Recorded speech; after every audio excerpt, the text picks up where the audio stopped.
हरे कृष्ण कृष्ण कृष्ण हरे हरे, हरे राम राम राम हरे हरे। गुरु ब्रह्मा गुरु विष्णु गुरुदेव महेश्वर, गुरु साक्षात् परम ब्रह्म तस्मै श्री गुरवे नमः। पाठ करছি শ্রীমদ্ ভাগবত গীতা 16 অধ্যায় দৈবাস ও সম্পদ বিভাগ যোগ 1 থেকে 3 শ্লোকের শেষাংশ।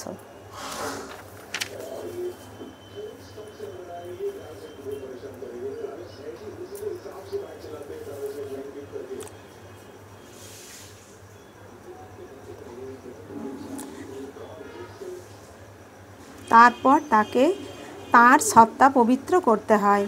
সন্ন্যাস জীবনে পালনীয় বহু নিয়ম কানুন আছে। সেগুলির মধ্যে সব থেকে গুরুত্বপূর্ণ হচ্ছে কোনো স্ত্রীলোকের সঙ্গে কোনো রকম অন্তরঙ্গ সম্বন্ধ থাকা যে কোনো সন্ন্যাসীর পক্ষে সর্বতভাবে বর্জনীয়। এমনকি নির্জন স্থানে কোনো স্ত্রীলোকের সঙ্গে কথা বলাও তার জন্য নিষিদ্ধ। শ্রী চৈতন্য মহাপ্রভু ছিলেন একজন আদর্শ সন্ন্যাসী। তিনি যখন পুরীতে ছিলেন তখন মহিলা ভক্তেরা তাকে প্রণাম করার জন্য তার কাছে আসতে পারত না। তাদের দূর থেকে তাকে প্রণাম জানাতে বলা হতো। এটি স্ত্রী জাতির প্রতি ঘৃণা প্রকাশ নয়, এটি সন্ন্যাসীর প্রতি স্ত্রী সঙ্গ না করার কঠোর নির্দেশের দৃষ্টান্ত। জীবন পবিত্র করে গড়ে তোলার জন্য ভিন্ন ভিন্ন বর্ণ ও আশ্রমের বিধিনিষেধগুলি মেনে চলতে হয়। সন্ন্যাসীর পক্ষে স্ত্রী সঙ্গ এবং ইন্দ্রিয় সুখভোগের জন্য অর্থ সঞ্চয় সম্পূর্ণভাবে নিষিদ্ধ। শ্রী চৈতন্য মহাপ্রভু নিজেই ছিলেন আদর্শ সন্ন্যাসী এবং তাঁর জীবন থেকে আমরা জানতে পারি যে স্ত্রী লোকের ব্যাপারে তিনি অত্যন্ত কঠোর ছিলেন।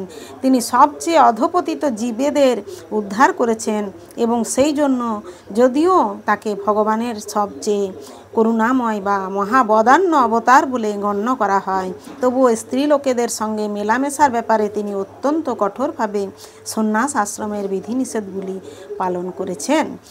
ছোট হরিদাস ছিলেন তার অন্তরঙ্গ পার্ষদদের মধ্যে একজন, কিন্তু কোনোভাবে এই ছোট হরিদাস একবার এক মহিলার প্রতি কামপূর্ণ দৃষ্টিপাত করেন এবং শ্রী চৈতন্য মহাপ্রভু এত কঠোর ছিলেন যে তিনি তৎক্ষণাৎ তাকে তার ঘনিষ্ঠ পার্ষদ মণ্ডলী থেকে বহিষ্কার করেন।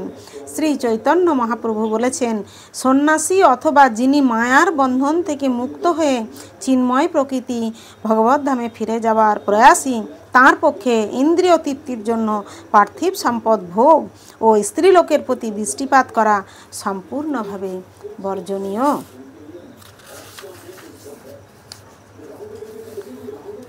তাদের উপভোগ না করলেও কেবল সেই প্রবৃত্তি নিয়ে তাদের প্রতি দৃষ্টিপাত করাও এত নিন্দনীয় যে এই অবৈধ বাসনাকে মনে স্থান দেওয়ার আগে আত্মহত্যা করা উচিত। সুতরাং এগুলিই পবিত্র হওয়ার পন্থা। পরবর্তী বিষয়টি হচ্ছে জ্ঞান ও যোগ ও ব্যবস্থিতি। জ্ঞানের অনুশীলনে নিযুক্ত হওয়া। সন্ন্যাস জীবনের উদ্দেশ্য গৃহস্থ ও অন্যদের যারা তাদের পারমার্থিক জীবনের কথা ভুলে গেছে তাদের মাঝে জ্ঞান বিতরণ করা। সন্ন্যাসীকে জীবন ধারণের জন্য দ্বারে দ্বারে গিয়ে ভিক্ষা করতে হয়, কিন্তু তার অর্থ এই নয় যে সে ভিক্ষুক।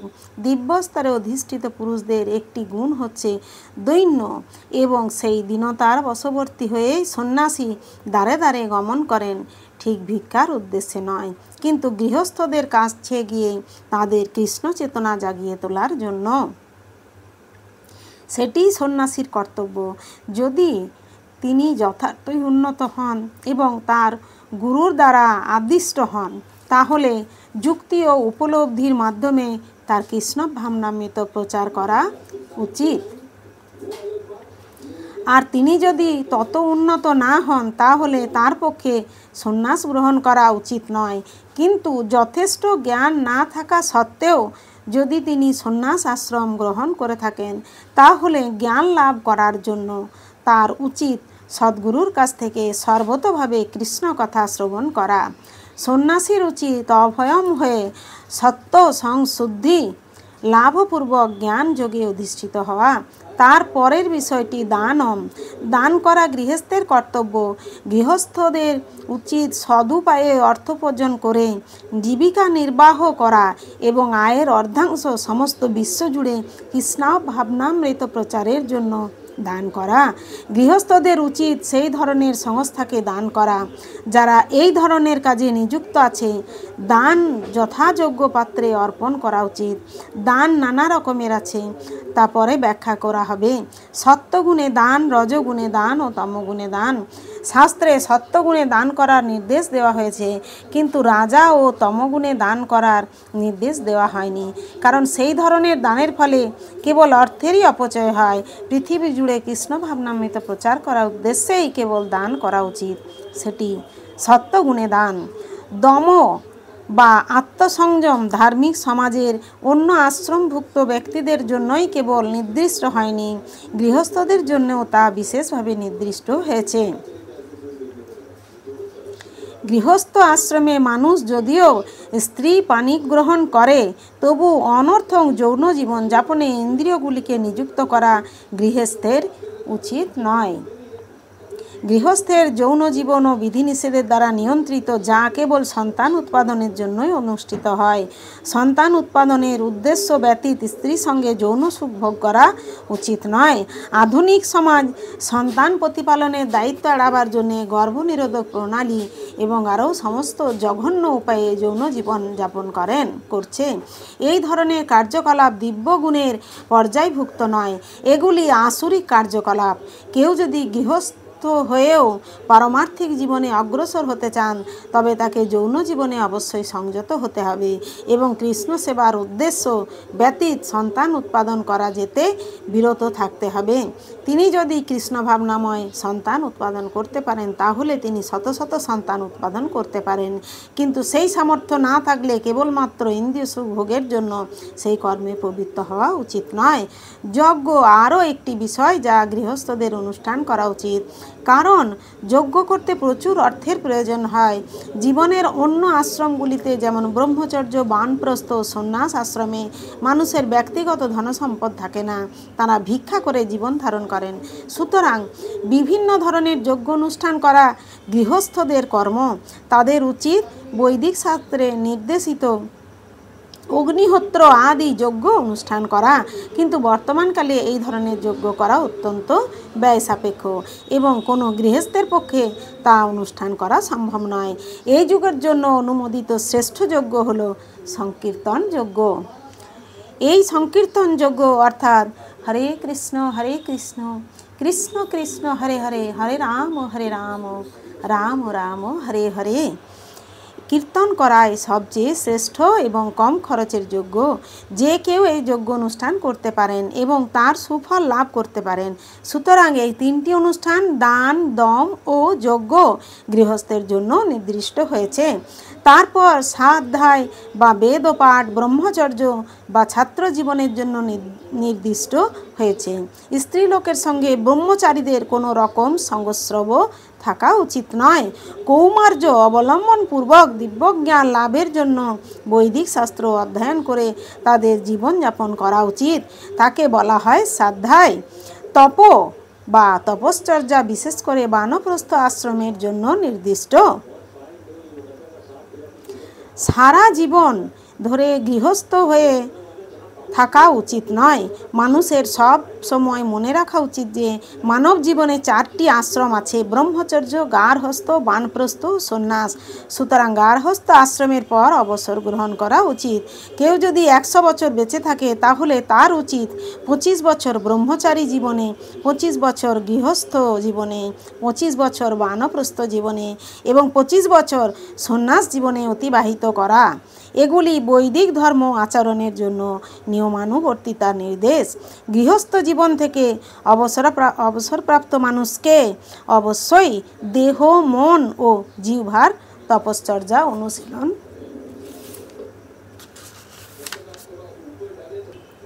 করতে হয়। সেটি তপস্যা। সমস্ত বর্ণাশ্রম ধর্ম পালনকারী সমাজ তপস্যা করার জন্য তপস্যা ছাড়া কোনো মানুষ মুক্তি লাভ করতে পারে না। তপস্যা করার কোনো প্রয়োজন নেই। নিজের কল্পনাপ্রসূত যে কোনো পথ তৈরি করলেই সিদ্ধি লাভ করা যাবে। এই মতবাদ বৈদিক শাস্ত্রে কিংবা ভগবদ্গীতায় কোথাও অনুমোদন করা হয়নি। এই ধরনের মতবাদগুলি আবিষ্কার করেছে কতকগুলি ভণ্ড আধ্যাত্মবাদী, যারা কেবল লোককে ঠকিয়ে অনুগামী সংগ্রহ করার ব্যাপারে ব্যস্ত। যদি বিধিনিষেধ থাকে, নিয়মকানুন থাকে, তাহলে মানুষ আকৃষ্ট হবে না। তাই ধর্মের নামে যারা অনুগামী বাড়াতে চায় কেবল লোক দেখানোর জন্য, তারা তাদের শিষ্যদের সংযত জীবনযাপন করার উপদেশ দেয় না এবং নিজেরাও সংযত জীবনযাপন করে না। কিন্তু বেদে সেই পন্থার অনুমোদন করা হয়নি। ব্রাহ্মণের গুণ ও আর্জবম বা সরলতা জীবনের কোনো বিশেষ আশ্রমের মানুষদের অনুশীলনের জন্যই কেবল নয়, সকলেরই জন্য। তা সে ব্রহ্মচারী হোক, গৃহস্থ হোক, বানপ্রস্থী হোক বা সন্ন্যাসী হোক, সকলেরই উচিত সরল ও অকপট জীবনযাপন করা। অহিংসা হলো কোনো জীবনের প্রগতি রোধ না করা। কারো এটি মনে করা উচিত নয় যে দেহকে হত্যা করলেও যখন আত্মার বিনাশ হয় না, তখন ইন্দ্রিয় তৃপ্তির জন্য পশু হত্যা করলেও কোনো ক্ষতি নেই, যথেষ্ট।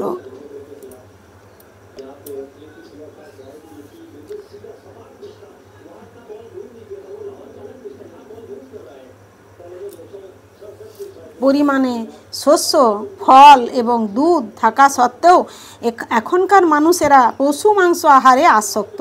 পশু হত্যা করার কোনোই প্রয়োজন নেই, এই নির্দেশ সকলের জন্যই।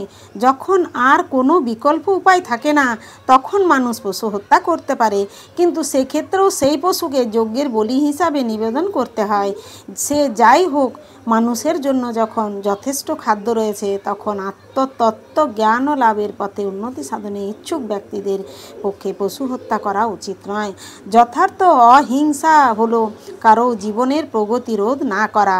বিবর্তনের মাধ্যমে পশুরাও এক পশুদেহ থেকে অন্য পশুদেহে দেহান্তরিত হয়ে গিয়ে চলেছে। যদি কোনো একটি পশুকে হত্যা করা হয়, তবে তার প্রগতি বাধাপ্রাপ্ত হয়।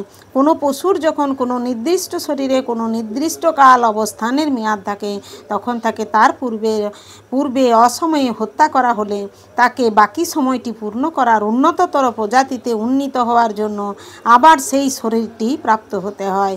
সুতরাং কেবলমাত্র জিহ্বার তৃপ্তির জন্য তাদের প্রগতি রোধ করা উচিত নয়। একেই বলা হয় অহিংসা।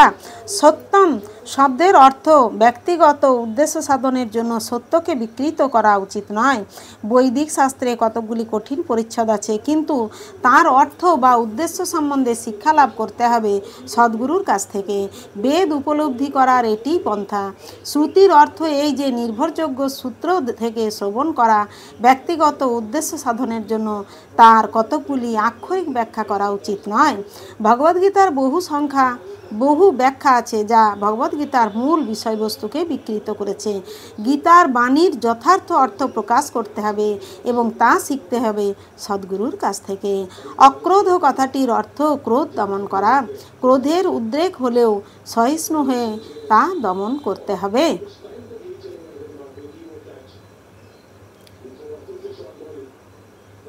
কারণ একবার ক্রুদ্ধ হলে সমস্ত শরীর কলুষিত হয়ে যায়। ক্রোধ রজগুণ ও কামের পরিণতি। সুতরাং যিনি অপ্রাকৃত স্তরে অধিষ্ঠিত, তার পক্ষে ক্রোধ দমন করা অবশ্য কর্তব্য। অপৈশুনাম অর্থে অনর্থক অপরের দোষ দর্শন না করা অথবা তাদের সংশোধন করা থেকে বিরত থাকা। অবশ্য একটি চোরকে চোর বলা পরনিন্দা নয়, কিন্তু বিশেষ করে পারমার্থিক জীবনে উন্নতি সাধনের রত মানুষের পক্ষে একজন সৎ ব্যক্তিকে চোর বলা মস্ত বড় অপরাধ। ধৃ অর্থে বিনয়ী হওয়া এবং কোনো অবস্থাতেই কোনো জঘন্য কর্ম না করা। অচাপলম কথাটির অর্থ কোনো প্রচেষ্টাতেই উত্তেজিত না বা নিরাশ না হওয়া। কোনো প্রচেষ্টায় ব্যর্থতা আসতে পারে, কিন্তু সেই জন্য দুঃখিত হওয়া উচিত নয়। ধৈর্য ও দৃঢ়প্রত্যয়ের সঙ্গে এগিয়ে যেতে হবে। এখানে তেজ শব্দটি ব্যবহার করা হয়েছে ক্ষত্রিয়দের জন্য। ক্ষত্রিয়ের ধর্ম হচ্ছে অত্যন্ত শক্তিশালী হয়ে দুর্বলকে রক্ষা করা। তাদের তথাকথিত অহিংসার নীতি অবলম্বন করা উচিত নয়। যদি হিংসার প্রয়োজন হয়, তাহলে তাদের তা প্রদর্শন করতে হবে, কিন্তু শত্রুকে দমন করতে পারলে কোনো কোনো ক্ষেত্রে দয়া প্রদর্শন করাও যেতে পারে।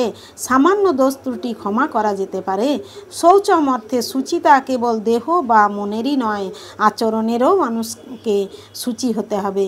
এটি বিশেষ করে বৈশ্যদের জন্য।